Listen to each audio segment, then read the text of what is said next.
Well, here we are, no one else. We walk to school all by ourselves.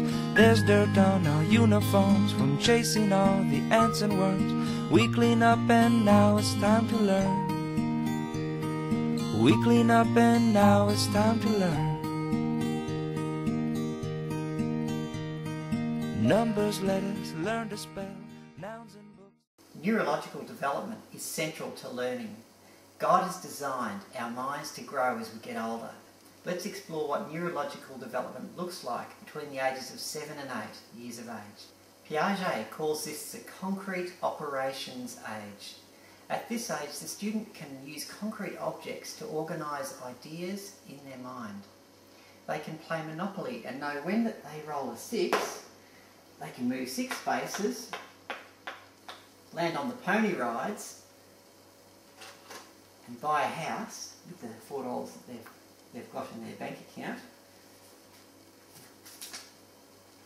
and that's now their house. So they understand basic rules of the game and they can buy a house, but they would really struggle with the concept of a home loan or a mortgage. They can work with facts to work out reasonable conclusions.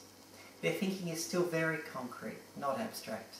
This means our words should mean what they say and say what they mean.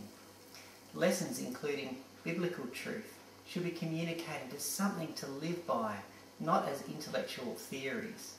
For instance, we can say that Jesus came to earth as God's Son, as a baby boy. It's better to use concrete reality like that than talk about abstract concepts like Jesus being the light, the bread, or the door. Concepts in literacy and numeracy must be shown to relate to real-life situations. For example, when learning spelling words, teachers can aid their comprehension by putting a word into a concrete sentence. And in writing, they could look at a picture of children at the beach and write a sentence using words that they know about, like a beach, or they could write sandcastles, or they could write the word shells or water. These are concrete concepts that relate to their experience. In numeracies, it will be necessary to link numbers to concrete items. For example, they could write the number 13 next to 13 cupcakes. Now, if adding a real-life story, you might be able to do something like, Jack has managed to find on the treasure hunt 3 delicious chocolate eggs. He's found 3 chocolate eggs.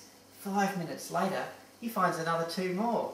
So, how many chocolate Easter eggs does Jack have? And they can count. 3 plus 2 equals 5. So, as you see, their thinking is restricted to their own concrete experiences. Well, here we are, no one else. We walk to school all by ourselves. There's dirt on our uniforms from chasing all the ants and worms. We clean up and now it's time to learn. We clean up and now it's time to learn.